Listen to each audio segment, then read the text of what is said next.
Okay, this is Tech Math 2. We're in our final week and we're doing sections 14.1 and 14.2 today. Now, in general, prior to about 1820, there was no chapter 14. And because of that, there were multiple mathematical problems that could not be solved. And the mathematicians didn't like that very well. And some British guy, I forget his name, went walking by some bridge and saw some bridge and decided, why not have the square root of -1? I mean, up to this point in history, the square root of a negative number was not allowed. No one was allowed to do it. It can't be done. We ignore all problems that would end up that way. But yet there were a whole lot of problems that did end up that way. And not only did he come up with the square root of -1 being I, but he also came up with the idea that there are vectors I, j, and k, which are all imaginary operators, which all, what am I doing dotting my k for? Anybody know? Huh? I got stuck in a rut there. I dotted my I and my j, and then I dotted my k. And that these guys are going to be unit vectors in the x direction, in the y direction, and the z direction. So he went that far as to bring those things in. And at that point, with the imaginary numbers, then a whole lot of other interesting problems started to be able to be solved that we couldn't solve prior to having imaginary numbers. Okay, so we look at the imaginary operator I, and this turns out to be a circular function. See, circular. Yeah, because if I take I squared, I get -1.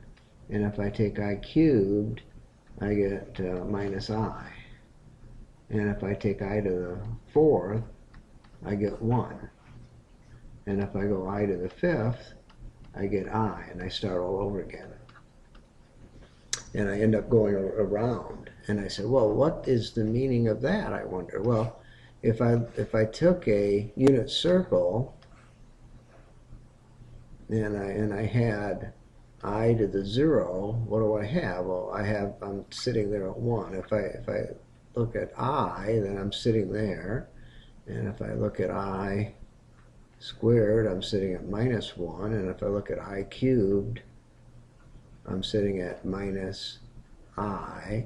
And if I'm sitting at I to the 4th, I come back to where I was. So now this imaginary operator I turns out to be sitting on a unit circle going aroundy-roundy. Well, that's kind of interesting too. We can then go and say, well, I can go, and instead of having my coordinates being in x and y, I can have my coordinate system be in real numbers and in imaginary numbers. So I can have 4 plus 5i, and there's my 4, and there's my 5, and now I have a vector that's being defined as 4 plus 5i. And now I can go and do my vectors using imaginary numbers and not doing something else. Okay. Now if I have I, now the author uses j, so I guess we should start using j. I and j can be used in whichever one you care to do. Normally for electronics people, we like to use this as current. So to use j and be perfectly okay. So I got j to the 5,737. What is it? Well, j to the 4th is j, right? So if I take 5,437 and divide it by 4,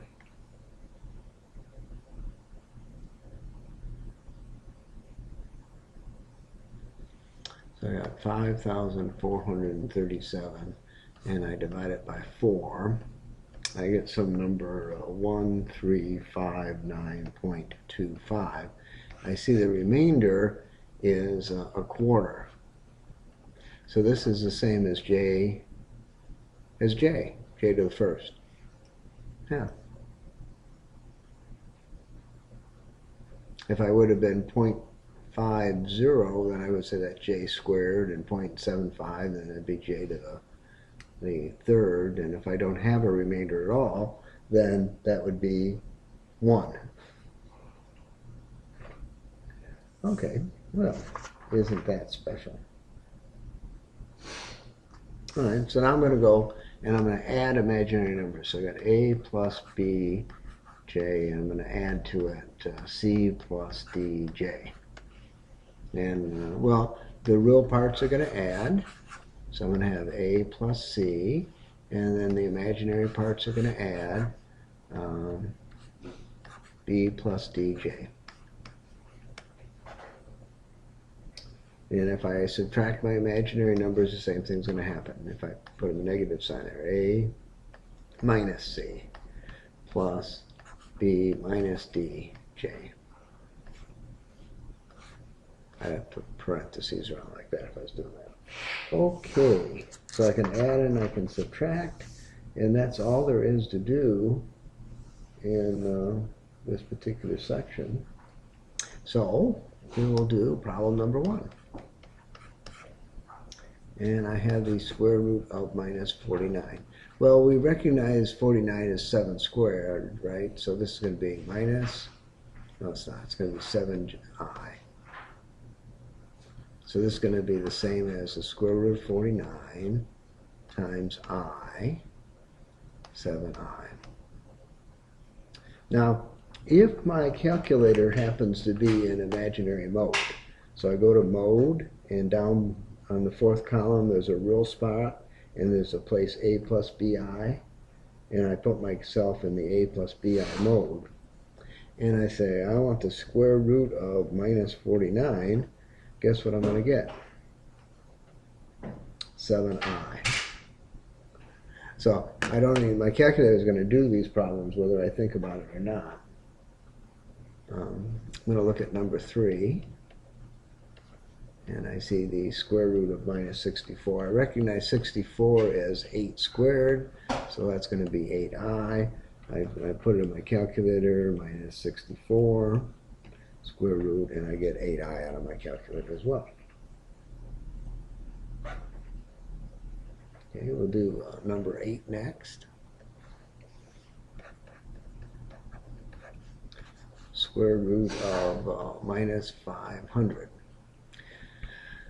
Oh, well, let's see, that's 5 times 100, which is 5 times 10 times 10. So this is going to be 10 square root of 5i.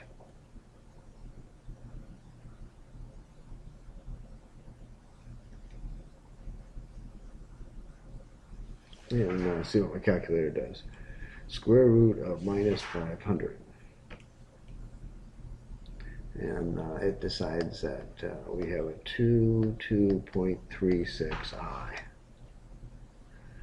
Wonder what's 10 times the square root of 5 is. 10 times the square root of 5.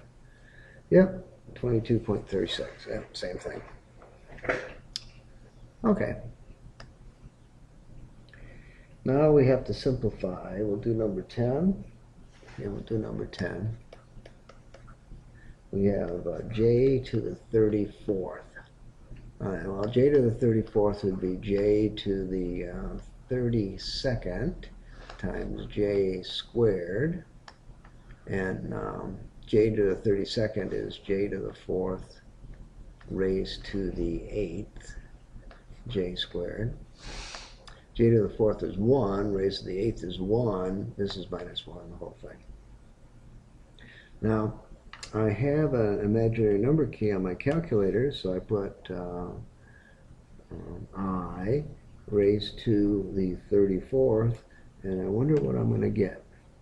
Error domain. So I didn't like that very much. I Let's see if I can.